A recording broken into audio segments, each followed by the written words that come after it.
Bonjour frères et sœurs, bienvenue à cette nouvelle exhortation. Nous rendons gloire à Dieu qui nous a permis de nous retrouver ici une fois de plus. Frères et sœurs, comme vous savez, c'est toujours un immense plaisir d'être en votre compagnie.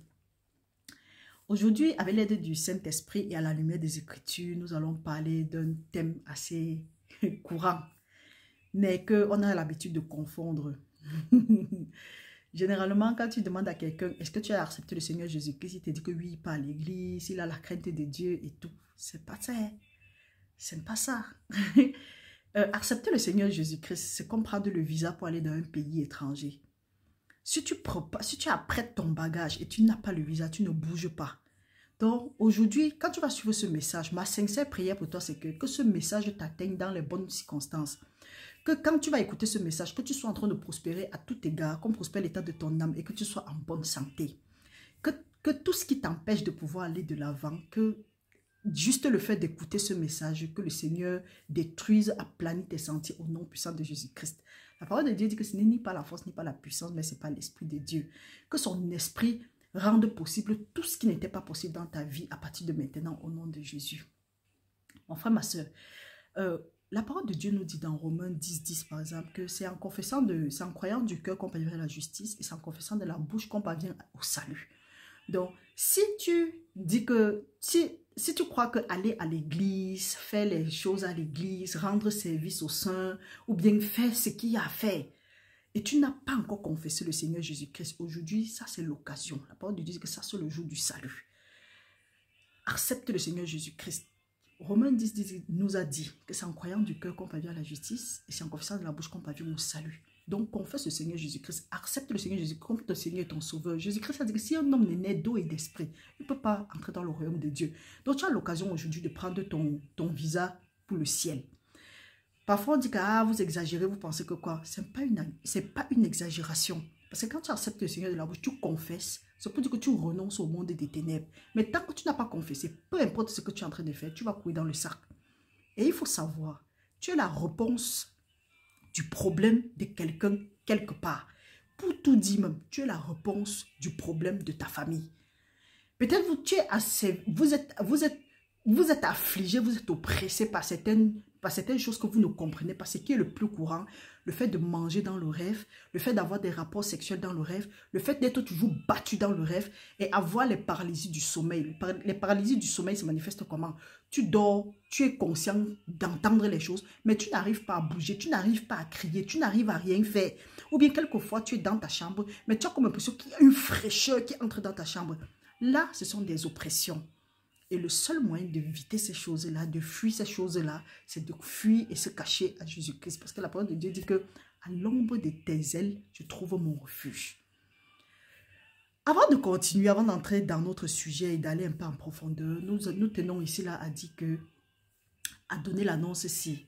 À la fin de ce mois de février, nous n'aurons pas, à la fin de ce mois de janvier, autant pour moi, nous n'aurons pas de jeûne de 3 jours. Vous savez, sur ce site, nous avons l'habitude de jeûner 3 jours le mois, à la fin du mois, généralement. Par contre, à partir du 5 février, nous avons 28 jours de jeûne et de prière. Augmenter la foi et être purifié. Parce que parfois, les gens disent que édifie ma foi, Seigneur, augmente ma foi. Même les disciples ont demandé que Seigneur, augmente-nous la foi. Le Seigneur a dit que si tu as la foi comme un grain de sévénier, tu seras en mesure de dire à la montagne, s'il décide de se déplacer, de se jeter à la mer, et il va se jeter. Si tu ne sais pas comment tu vas faire grandir ta foi, tu ne sais pas comment tu vas être en intimité avec le Saint-Esprit, tu as cette occasion-là aujourd'hui. La parole de Dieu dit qu'aujourd'hui c'est le jour du salut. Donc mon frère, ma soeur, retrouvons-nous du 5 février jusqu'au 3 mars. Chaque jour, nous serons nourris. Et nous allons sortir plus forts, plus édifiés que jamais. Donc, nous allons commencer. Comme nous avons dit, si tu es à la recherche si tu veux savoir quel est ton don, pourquoi tu es sur la terre, quelle est ta mission, parce qu'il y a des gens qui disent que oui, je veux connaître quel est mon don, quel est mon appel. Tu es celui-là qui dit que je veux faire la volonté de Dieu, surtout que la volonté de Dieu, c'est de croire en celui que Dieu a envoyé. Quand nous lisons dans Jean 6, je crois que c'est 29. Ou bien tu dis que oui, le Seigneur a dit que pour que nous allions dans le monde et que nous fassions des nations, ses disciples. Mon frère, ma soeur, aujourd'hui, il faut savoir que ta première mission, c'est dans ta famille.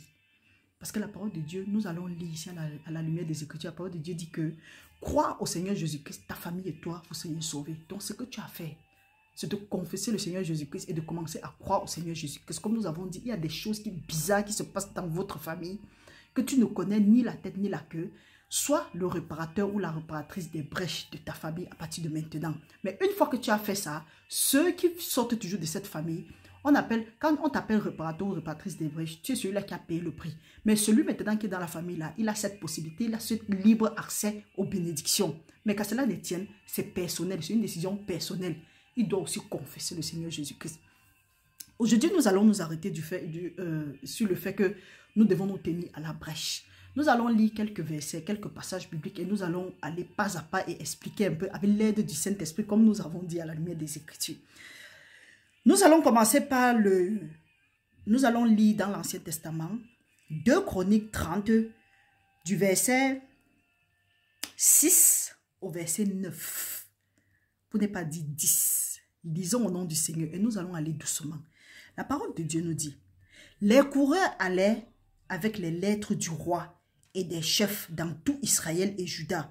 Et d'après l'ordre du roi, il dit: enfants d'Israël, revenez à l'Éternel, le Dieu d'Abraham, Isaac et Israël, afin qu'il revienne à vous. Reste échappé de la main des rois d'Assyrie. Ne soyez pas comme vos pères et comme vos frères qui ont péché contre l'Éternel, le Dieu de leur père, et qui les a livrés à la désolation, comme vous le voyez. Ne radissez donc pas votre cou, comme vos pères. Oui, comme vos pères, donnez la main à l'Éternel, venez à son sanctuaire qu'il a sanctifié pour toujours et servez l'Éternel votre Dieu pour que sa colère ardente se détourne de vous. Si vous revenez à l'Éternel, vos frères et vos fils trouveront miséricorde auprès de ceux qui les ont amenés captifs et ils reviendront dans ce pays. Car l'Éternel votre Dieu est compatissant et miséricordieux et il ne détournera pas sa face de vous si vous revenez à lui. Les coureurs allèrent ainsi de ville en ville dans le pays d'Éphraïm et de Manassé et jusqu'à Zabulon. Mais on se riait et l'on se moquait d'eux. Cependant, quelques hommes d'Asser et de Manassé et de Zabulon s'humilièrent et virent à Jérusalem dans Juda. Et vit à Jérusalem. Dans Juda aussi, la main de Dieu se déploya pour leur donner un même cœur et leur faire exécuter l'ordre du roi et des chefs selon la parole de l'Éternel. C'est pourquoi nous devons implorer que le Seigneur ouvre le cœur de tout un chacun afin que nous soyons attentifs à la parole. Ici, les coureurs sont ceux qui ont accepté le Seigneur Jésus, parce que ça, c'est l'Ancien Testament. Maintenant, nous allons venir avec le Nouveau Testament. La parole de Dieu nous dit dans Ecclésiaste qu'il n'y a rien de nouveau sur le soleil, c'est qui est, a déjà été. Les coureurs sont qui? Quand on les voyait courir, vous avez vu ici, là, on dit qu'on se moquait même d'eux. Ce sont ceux-là qui ont accepté de servir le Seigneur Jésus-Christ sincèrement, donc pas le genre qui sont là pour se servir plutôt du peuple, mais qui sont... On dit ceux-là qui ont accepté le Seigneur Jésus-Christ, qui ont accepté de servir le Seigneur, donc qui se mettent au service du peuple. Ici, la parole de Dieu dit que eux, ils couraient dans tout Israël et dans Juda. Et d'après l'ordre du roi, le roi, c'est qui? C'est Dieu. Les enfants d'Israël, et eux, ils criaient, comme on dit qu'on sonne les trompettes. Enfants d'Israël, revenez à l'Éternel, le Dieu d'Abraham, d'Isaac et d'Israël, afin qu'il revienne à vous. Restez d'échapper de la main du roi d'Assyrie. Le roi d'Assyrie, ici, là, ce sont les gens qui nous affligent. La parole de Dieu dit que revenez à l'Éternel afin que le Seigneur nous délivre de la main des rois d'Assyrie. Ici, là, quand on parle du roi d'Assyrie, on parle des rois du monde et des ténèbres du monde. C'est une préfiguration parce que nous savons que l'Ancien Testament est l'ombre des choses qui devaient venir. Et la condition pour que nous soyons délivrés de la main de certaines choses qui nous affligent, c'est d'accepter le Seigneur, c'est de venir à Dieu. La parole de Dieu nous a dit, nous avons lu ici, là, dans Jacques 4, 7, je crois bien que soumettons nos vies à Dieu, résistons le diable et il va s'enfuir loin de nous. Nous allons continuer au nom de Jésus. La parole de Dieu dit que ne soyez pas comme vos pères et vos frères qui ont péché contre l'Éternel, le Dieu de leur père. Quelque chose que nous voulons dire ici, là. Nous avons constaté, en parlant avec des gens, et il y a ceux qui disent, la parole de Dieu dit que Dieu ne mélange pas, en tout cas, Dieu ne partage pas sa gloire avec les idoles. Très souvent, il y a des passages dans des livres comme ceci que servez le Dieu de vos pères. Certains gens mal affermis ou bien des gens qui n'ont pas compris, disent que non, même la parole de Dieu dit que nous devons servir le Dieu de nos pères. Quand la parole de Dieu dit que servir le Dieu de nos pères, ils ne disent pas de nos pères biologiques. Du moins, ils peuvent dire de nos pères biologiques, mais est-ce que nos pères biologiques avaient pour père Abraham, Isaac et Jacob? Si tu sais que ton père n'avait pas pour Dieu, ou bien pour père, pour Dieu, le Dieu du père Abraham, Isaac et Jacob, ou bien n'avait pas pour père Abraham, Isaac et Jacob, il faut savoir que ton père faisait l'idolâtrie.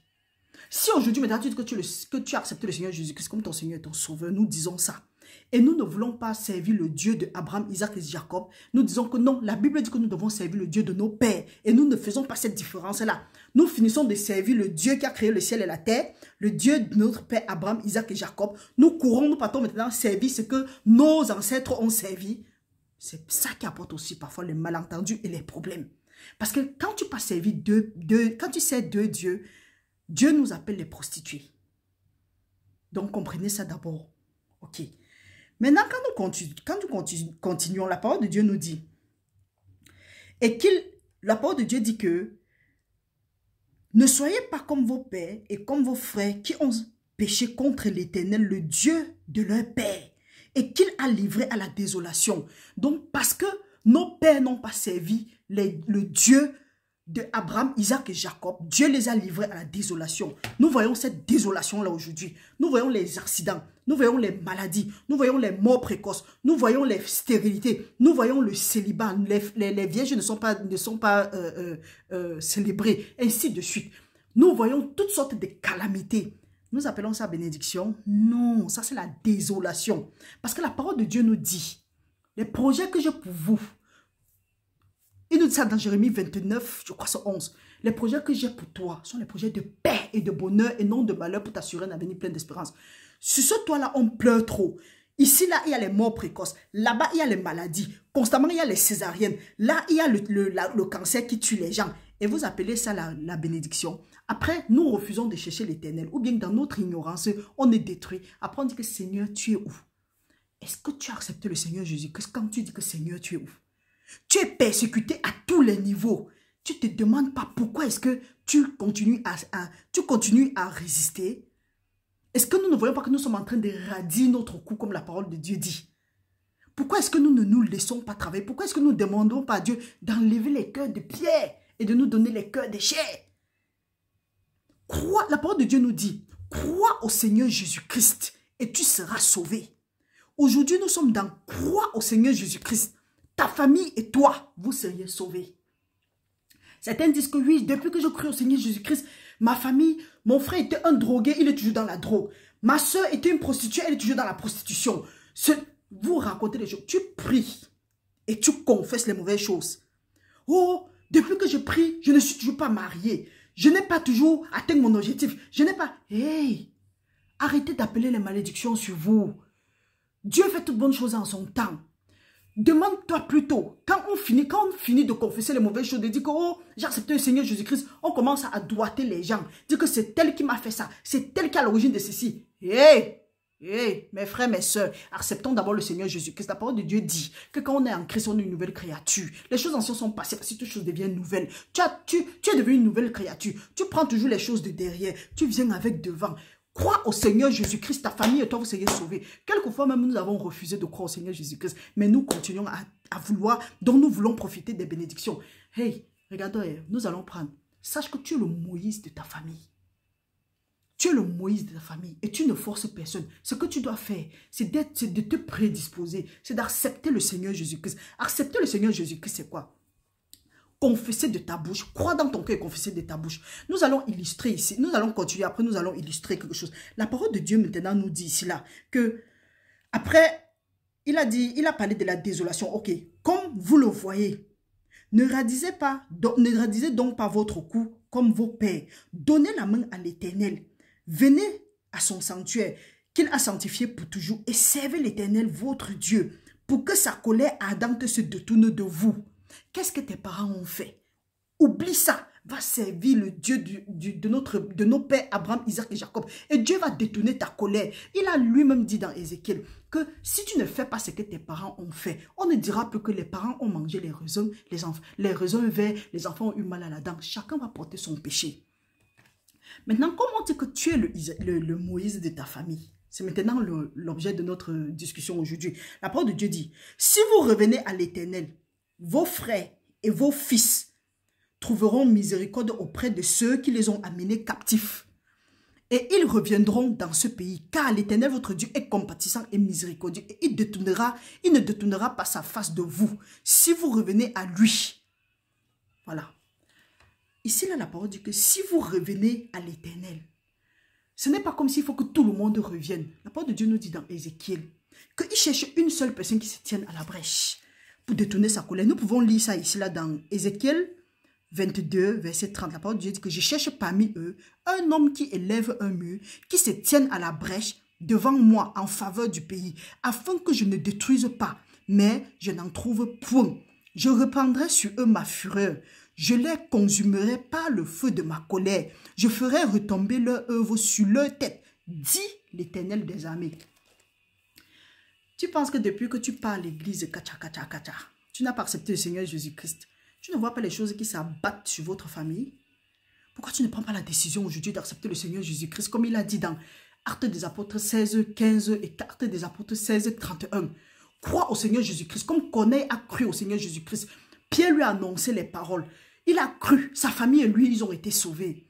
Même Lydie, ce que nous disons, elle-même, Dieu a ouvert son cœur, elle a compris la parole, elle a été attentive, elle a été sauvée, sa famille et toi, ils ont été baptisés. Quand nous lisons aussi dans Acte 16, toujours verset 15, nous voyons comment est-ce que le joaillier, quand les choses bizarres se sont passées, il a vu ce que Pierre et Paul ont fait. La prison s'est ouverte de façon miraculeuse. Il est sorti, il voulait se tuer. On a dit non, non, non, ne te tue pas. Il était étonné. Il était blasé, comme on dit là. Il a demandé que, mais qu'est-ce que je dois faire pour être sauvé? Pierre a répondu carrément, crois au Seigneur Jésus-Christ, ta famille et toi, vous seriez sauvés. Donc mon frère, ma soeur, peut-être il y a des choses que tu ne comprends pas dans ta famille.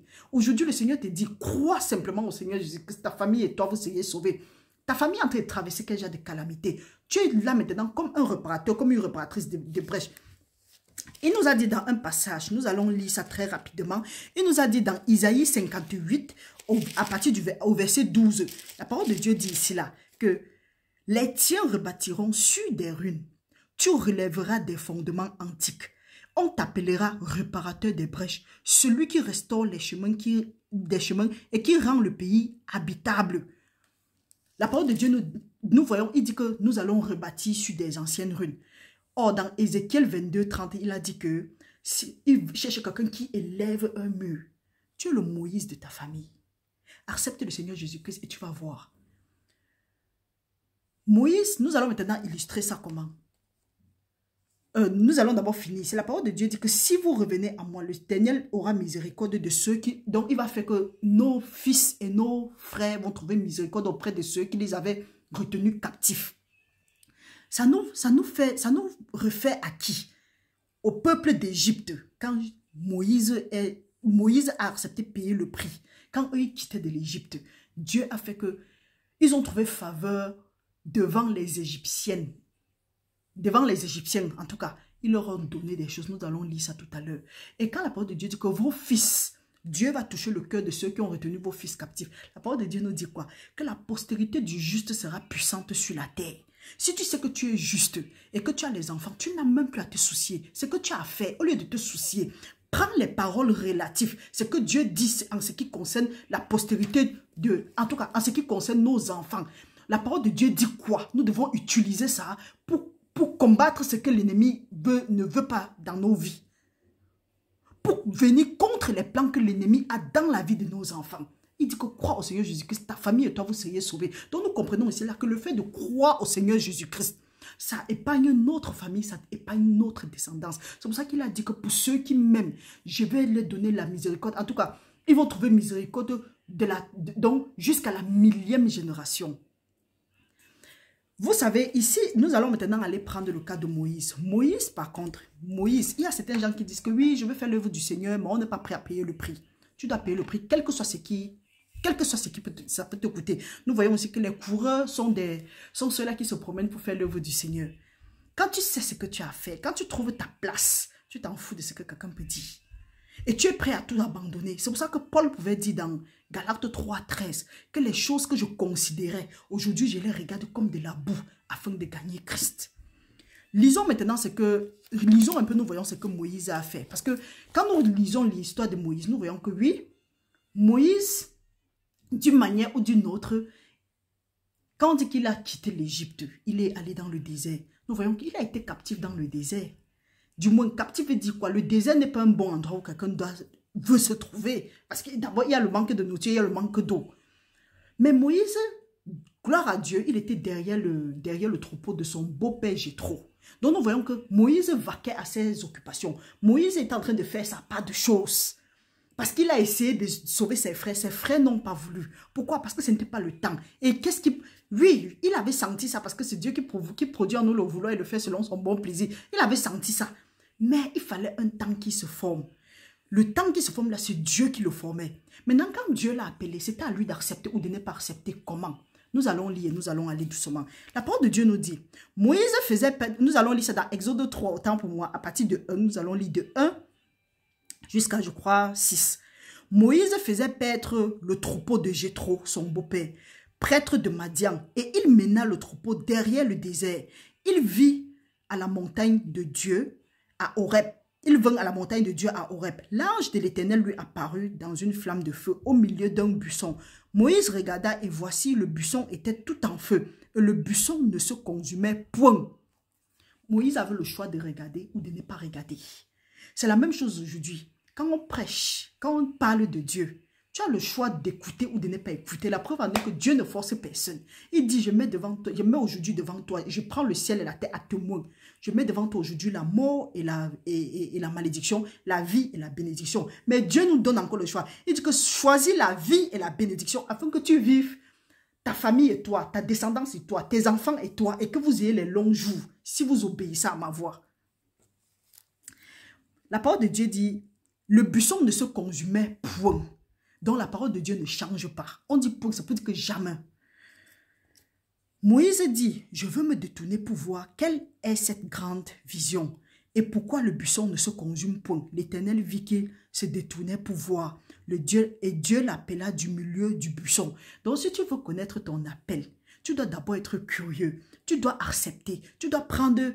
En tout cas, c'est une décision que tu dois faire toi-même. Et quand tu vas faire ça, ne crois pas que tu es seul. La parole de Dieu dit que ce n'est ni par la force, ni par la puissance, mais c'est par l'Esprit de Dieu. Donc, si Dieu met ce vouloir en toi et tu continues à résister, tu vas lire.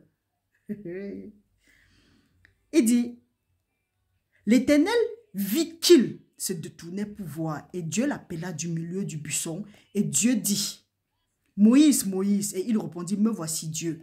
Dieu dit, n'approche pas d'ici, ôte tes souliers de tes pieds, car le lieu sur lequel tu te tiens est une terre sainte.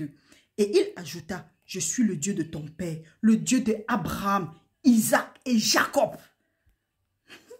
Moïse se cacha le visage, car il craignait de regarder Dieu. Nous voyons ici, quand Moïse a avancé avec ses chaussures, avec ses souliers, Dieu a dit que retire tes souliers. Ici, gloire à Dieu, ça c'est une révélation. Je n'ai lu ça nulle part. Les souliers ici, quand nous lisons dans Ephésiens 6, Ephésiens chapitre 6, nous pouvons lire ça au verset 3. Au verset 15, autant pour moi, la parole de Dieu dit, revêtez la cuirasse de la justice, mettez pour chaussure à vos pieds le zèle que donne l'évangile de paix. Maintenant, les chaussures ici, là, c'est quoi? Quand nous voyons que Dieu a demandé à Moïse d'enlever ses chaussures. C'est pour dire que Dieu a demandé à Moïse d'enlever ce qui lui donne le zèle. Qu'est-ce qui te donne le zèle? Et sans ses chaussures, il ne pouvait pas paître le troupeau de son beau-père Jéthro. Donc, Dieu lui demande d'enlever le zèle de ses pieds parce que là où il va entrer, c'est une terre sainte. Le zèle là, ça pouvait être ce que Moïse s'appuyait sur ça. En tout cas, c'est ce que Moïse avait besoin. Aujourd'hui, peut-être, tu as aussi le zèle. Dieu te dit d'enlever tes souliers. C'est qui te donne le zèle. C'est que tu t'appuies sur ça pour dire que non, il me faut ça. Parce que si je n'ai pas ça, je ne peux pas servir Dieu. Dieu te dit d'enlever. Parce que là où tu t'en vas, là, c'est la terre sainte. Déjà, au lieu d'enlever, tu n'enlèves déjà pas. Mais tu as peur. Tu te dis que, oh, qu'est-ce qu'on va dire?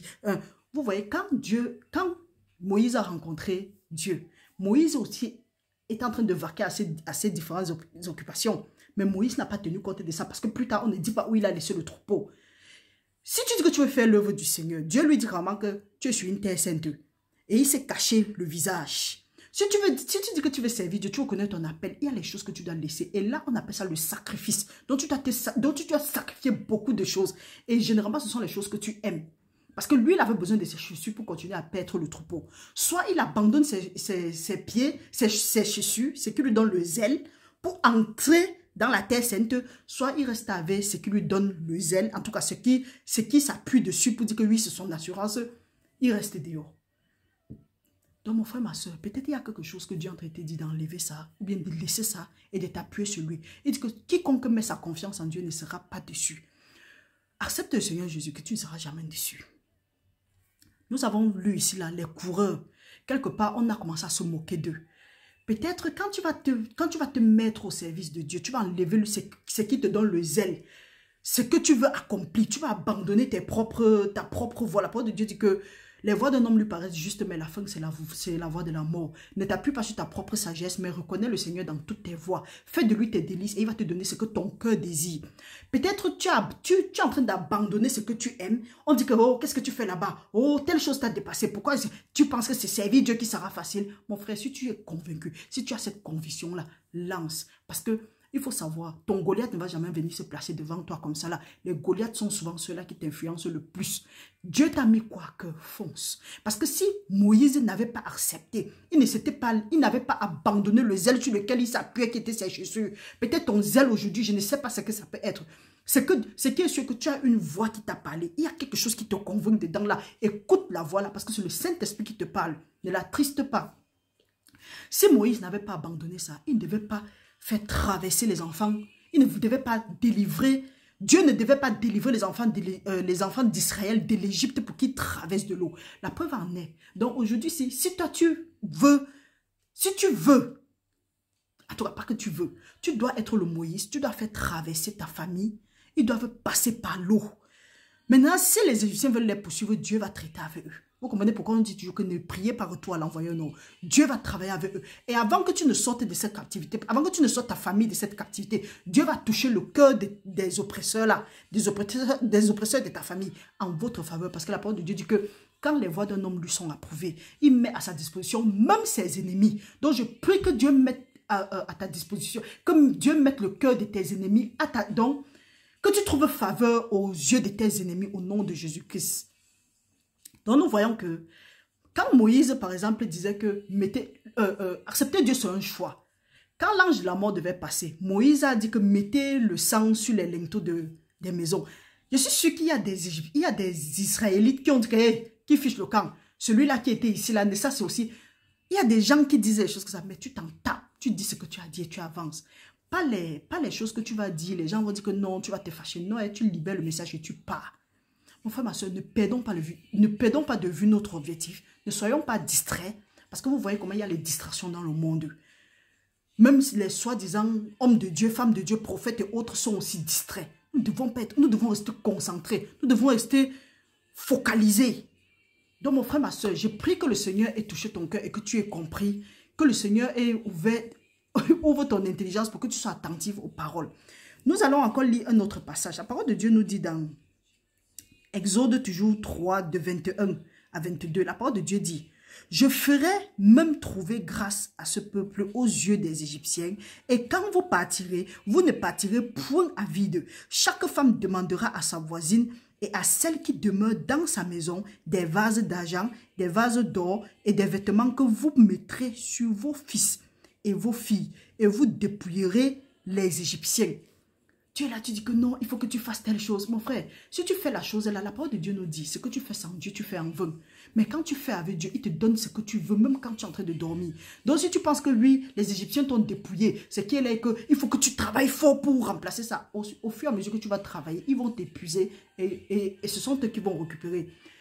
C'est l'Éternel. Cherche à savoir qu'est-ce que Dieu veut de toi. La première chose, la parole de Dieu dit que Dieu a tant aimé le monde qu'il a donné son Fils unique afin que quiconque croit en lui ne périsse pas, mais qu'il ait la vie éternelle. Cherche premièrement cette vie éternelle-là. Et comme nous disons, tu es le Moïse de ta famille. Donc c'est toi qui dois prendre ta famille pour traverser le désert, pour traverser le fleuve.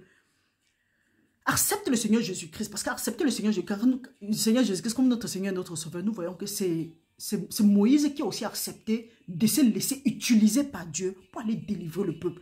Maintenant, la parole de Dieu dit, si tu refuses d'accepter et que les âmes meurent à cause de toi, alors que tu es la solution du problème de quelqu'un quelque part, il faut savoir que Dieu va te demander son sang. Ce n'est pas pour faire peur à qui que ce soit. Et il faut comprendre, quand on dit évangéliser, quand on dit aller dans le monde et faire des nations les disciples, ça fait partie de ça. Donc, accepter le Seigneur Jésus-Christ. Parce que si tu n'as pas accepté le Seigneur Jésus-Christ, si tu veux travailler de toi-même, tu vas te fatiguer. Or, la parole de Dieu nous dit que c'est dans le calme et la tranquillité que seront notre force. Donc, mon frère, ma soeur, sache que tu es le Moïse de ta famille. Tu dois te lever aujourd'hui et dire que oui, j'accepte le Seigneur Jésus-Christ comme mon Seigneur, mon Sauveur. Peu importe le prix à payer. Et quand tu vas accepter le Seigneur Jésus-Christ, Dieu va mettre tout en place pour que tu accomplisses ta mission. Bien, il va mettre tes aides divines. Il va toucher le cœur même de tes ennemis en ta faveur. Pourquoi tu paniques? Panique pas. Ce que les gens disent n'ont pas de sens. Les coureurs, quand les gens se moquaient d'eux et autres, ils savaient seulement que le roi a dit que. Et parmi ceux-là qui se moquaient, il y a quand même d'autres qui se sont humiliés. Et ils sont partis, ils sont revenus dans la ville pour célébrer l'Éternel. Donc ils sont revenus à l'Éternel. C'est pour dire qu'il y aura toujours les traîtres de l'Alliance. Il y aura toujours ceux-là qui vont résister au Seigneur. Là, tu ne peux rien. Prêche la parole et tu avances. Dis ce que le roi dit, dis ce que Dieu a dit et tu avances. Le reste là, Dieu s'en occupe. Décide aujourd'hui d'être le Moïse de ta famille. Et la parole de Dieu dit que crois au Seigneur Jésus-Christ, ta famille et toi, vous seriez sauvés. La parole de Dieu dit que quand une seule âme se convertit, il y a la fête dans le ciel. Imagine, dans ta famille, vous êtes composé de combien de personnes? Dieu connaît ceux qui l'appartiennent. C'est pourquoi quand tu pries, quand tu demandes, tu dis que Seigneur, tu leur parles de Dieu, parle-leur de l'évangile, parle-leur de Dieu. Le reste là, tu n'en as rien à faire. Dieu va s'occuper. Tu as fait ta part, Dieu va faire sa part. Parce qu'il y a des gens qui disent que tu ne veux pas connaître, tu ne veux pas accepter, je ne te parle plus, je ne monte plus, je ne descends plus. Non. Le seul moment, nous avons vu que le seul moment où tu peux refuser, c'est si tu vois que peut-être quelqu'un veut t'amener dans une mauvaise direction. Comment? Tu te rends compte que toutefois, il y a quelqu'un qui veut toujours mettre le trouble. Voilà, éloigne-toi de ces gens-là. Parce que la parole dit que si tu ne te éloignes pas, les mauvaises compagnies vont corrompre les bonnes mœurs. Parce que nous voyons, si tu te rends compte, nous avons dit ça, qu'il faut choisir tes amis, il faut choisir ceux qui t'entourent. Si tu te rends compte qu'il y a quelqu'un qui te fait obstacle, laisse ça et tu avances dans ta mission. Ce n'est pas pour rien. Si nous disons que nous sommes les imitateurs de Christ, Jésus-Christ a dû régner sa maman. Nous pouvons lire ça dans Luc 8, 20, de 20 à 21. Jésus-Christ a dit que qui est ma mère, qui sont mes frères. Mes frères sont ceux-là qui font la volonté de mon Père. Dieu, il a senti que sa mère et ses frères voulaient lui bloquer, ne voulaient pas qu'il accomplisse sa mission. Toi, tu dois faire pareil. Et si tu es Moïse, tu dois faire pareil. Tu dois ignorer certains mouchadages derrière toi et tu avances. Ce que les hommes disent, ça n'a pas de sens. C'est ce que Dieu dit qui est important dans ta vie. Donc là où tu es là, tu n'as pas de compte à rendre à qui que ce soit. La seule personne à qui tu as le compte à rendre, c'est à Dieu. Donc, il faut savoir que le salut est personnel. On disait souvent, l'échec est collectif, mais le salut est personnel. Peut-être les gens avec qui tu t'assois, vous riez, derrière, chacun sait comment, chacun sait sur quoi il compte. D'autres même ont accepté le Seigneur Jésus-Christ, mais ils viennent vous dire qu'ils ne peuvent jamais faire ça. Mon frère, ma soeur, gagne d'abord ton visa du ciel avant de voir le reste. Reste béni au nom puissant de Jésus-Christ. Ma sincère prière, c'est que Dieu ait ouvert ton cœur et que tu as été attentif à la parole de Dieu. Ce n'est ni par la force ni par la puissance, mais c'est par l'Esprit de Dieu. Je remercie le Seigneur pour tout ce qu'il fait dans nos vies. Je prie que l'ange éternel continue à camper autour de vous pour vous arracher de tout danger au nom puissant de Jésus-Christ. Merci de mettre, de mettre le bouton j'aime, partager la vidéo au maxi. C'est toujours une façon de participer à l'œuvre du Seigneur. Et la parole de Dieu nous dit dans Ephésiens 6:10 que Dieu n'est pas ingrat pour ne pas connaître notre Seigneur, notre travail dans son royaume. Restez bénis au nom puissant de Jésus-Christ et nous nous voyons à la prochaine avec l'aide de Dieu au nom de Jésus-Christ. Amen.